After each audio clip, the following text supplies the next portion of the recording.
Today, we're plunging into something I think will really shift how you see challenges, personal growth, and maybe what you're truly capable of. Our mission really is to unlock a new way of looking at resilience, how to tell the difference between, genuine risk and that discomfort that just holds us back so often. We're drawing from some really insightful material today, things like bulletproof resilience, bulletproof, embracing discomfort for growth, and some briefing docs that really unpack these ideas. So get ready to maybe challenge some of your own assumptions about what it really takes to thrive. Okay, so when I first came across this term bulletproof in the sources, honestly, my mind went straight to like invincibility, avoiding all the bad stuff. But it sounds like the authors are suggesting something, well, different, more nuanced, maybe even counterintuitive. What does it actually mean to be bulletproof here? Yeah, that's a really common first thought. But the sources are pretty clear. Bulletproof really signifies profound resilience. It's about the ability to actually convert challenges into personal advantages. It's not about being, impervious to negative hits, not at all. It's more about how quickly you regain your emotional balance after them without lasting damage. What's interesting is that a bulletproof person doesn't necessarily avoid failure. They kind of embrace it, see it as a chance to learn, and they keep pushing towards their goals, even if they, get a bullet, as the sources put it. Okay. So the real insight isn't about dodging the hit, Right. but building this incredible ability to bounce back, like transforming obstacles into fuel almost. That's a really big reframe. Absolutely. It's fundamental to the concept. And that shift seems crucial because, well, so much of our own tension, our frustration, even inflexibility when it comes to growth. It often stems from this weird relationship we have with discomfort, doesn't it? Why are we so wired to resist growing, even when we know it's probably good for us? Well, a lot of it comes back to what the sources call our habitual zone. Many people just call it the comfort zone, right? And this zone, it's familiar. That familiarity is incredibly powerful, even when the zone itself isn't actually beneficial or comfortable. The key point the sources make is that even if this habitual zone is, uncomfortable, maybe even a bit painful, it just doesn't hurt enough to make us change. It brings up that classic analogy of the dog lying on a nail. You know the one. It whines. It's clearly uncomfortable. Yeah. But it won't get up because the pain just isn't quite bad enough to outweigh the comfort of just staying put. It's that low-grade, chronic discomfort, not something sharp and urgent. Oh, that dog on a nail analogy is just, it's incredibly vivid. Mm-hmm. And maybe a little too relatable sometimes. We feel the discomfort, but we just stay there. Yeah. And the sources say, look, initial motivation might get us started, maybe off the couch, but it's almost never enough to actually push us through that discomfort long term. So if it's not just enough pain or that initial burst of motivation, what really fuels sustained progress then? Sustained progress, according to these sources, it really demands self-discipline and conscious awareness. We essentially need to actively, deliberately override those really primal instincts that just scream, avoid this, stay comfortable. It's about making a conscious choice to move into the discomfort, even when every part of you wants to just stay where it's familiar. Okay, so it sounds like a lot of what we call discomfort often gets mixed up, maybe mislabeled as risk. And the sources really dig into this, especially using Tim Ferriss's definition of true risk, which is surprisingly precise. Can you walk us through that framework? Yeah, certainly. It's quite specific. For something to qualify as a genuine risk, Ferriss says 3 conditions have to be met simultaneously. Okay, first, it has to be irreversible, meaning you absolutely cannot restore the situation back to how it was if things go wrong. Okay. Second, it needs to be all-encompassing. It has to completely overturn like every major area of your life, not just one part. Wow, okay, all-encompassing. And third, there simply must be a real possibility of a negative consequence. Has to be potential for a bad outcome.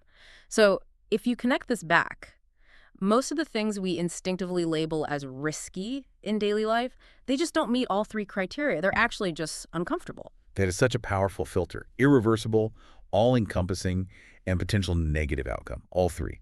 So if most things don't meet that high bar, how does using this framework actually change how we should think about what's risky versus what's just? Well, uncomfortable, but maybe necessary. It fundamentally reframes your perception. It really does. A lot of things we perceive as risks just aren't by this definition, like uncertainty. That's not automatically risk. Just because you don't know the exact outcome doesn't mean it's going to be irreversible, all-encompassing, and negative if it goes sideways. Questioning the status quo. That often feels really uncomfortable, but it's usually necessary for growth. It's not typically a risk to your entire existence. Difficulty, too, should be seen differently. maybe as an opportunity to learn, find new solutions, get stronger, not just a threat. And this is a crucial point the sources make. We are not living in an age where one mistake ruins everything. Modern life generally offers second chances, support systems. Most setbacks just aren't fatal or irreversible in the way Ferriss defines risk. Okay, that clarification is huge. But even with that clearer definition, knowing what's truly risky, the sources point out we still get stuck. We still avoid discomfort because of internal stuff, right? What are these common mental roadblocks? Yeah, even knowing isn't always enough.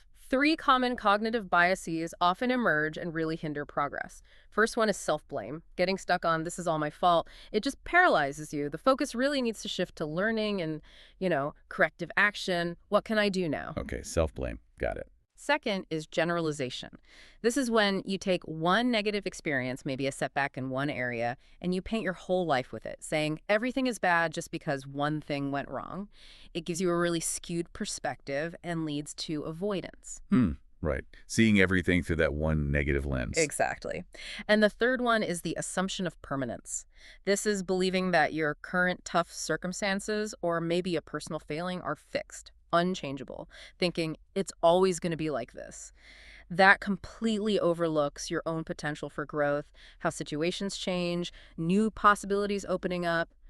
It's a very limiting belief. So self-blame, generalization, assumption of permanence. It feels like the common thread there is they all distort reality, right? They make relatively small hurdles seem like these massive permanent walls. That's a great way to put it. They absolutely distort reality. So I guess the first step to getting past them is just recognizing them when they pop up. Precisely. Awareness is the crucial first step. You have to see the distortion before you can correct it.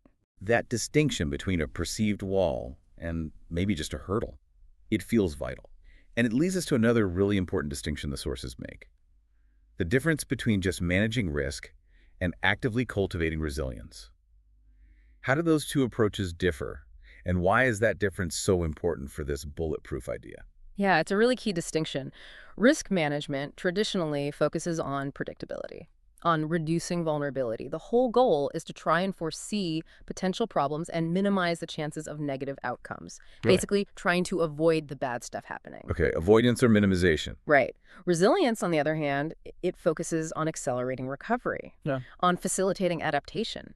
Its goal isn't necessarily to avoid difficulties altogether, because often you can't, but to develop the capacity to bounce back quickly, effectively, when they inevitably happen. The bulletproof philosophy we're discussing, it clearly emphasizes resilience. It accepts that difficulties, setbacks, bullets are part of life. The focus shifts to how fast and how well you get back up, and ideally, how you use that setback for growth. Got it. So risk management tries to prevent the hit. Resilience focuses on recovering from the hit faster and stronger. Exactly. Okay, so if resilience is the aim, and most risks are really just discomfort, let's zoom right in on discomfort itself. The sources call it this constant, necessary companion for growth. What makes it so vital, and why do we misunderstand it so much? Well, fundamentally, discomfort is temporary. That's a key insight. Our threshold for stimuli changes. What feels really uncomfortable today often becomes familiar, even normal tomorrow. Think about starting a new exercise routine. That first run, awful maybe. Oh, yeah. Or public speaking for the first time, networking events.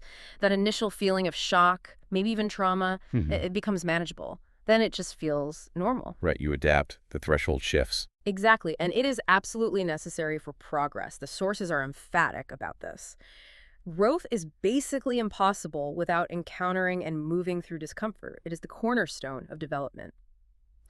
If you're not feeling any discomfort, you're probably not developing. You're likely staying within your existing boundaries and not reaching your potential. That's a powerful thought. Yeah. No discomfort, no growth. It also requires daily dedication, real self-discipline. It's not a switch you flip once.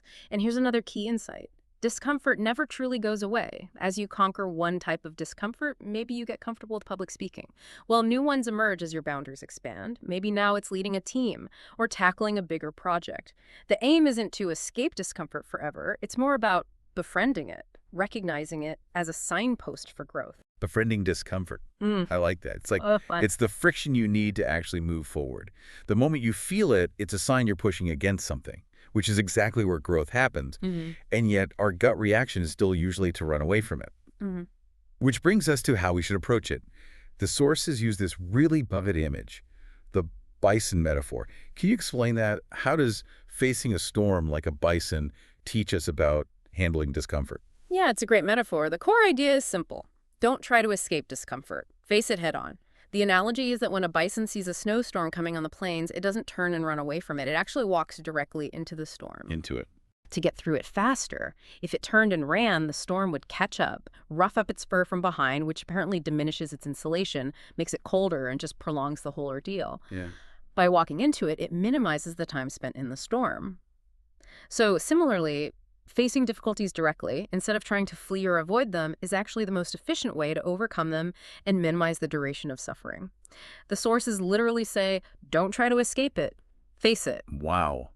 Walk into the storm. Yeah. That's counterintuitive, but makes so much sense in terms of efficiency. Mm. And it connects perfectly to that other analogy you mentioned from the sources, the deep tissue massage one, Exactly. where some people would rather have like a longer, milder massage, even if it means the underlying problem doesn't get fixed and they suffer longer overall, than endure a shorter period of intense discomfort that actually solves the problem.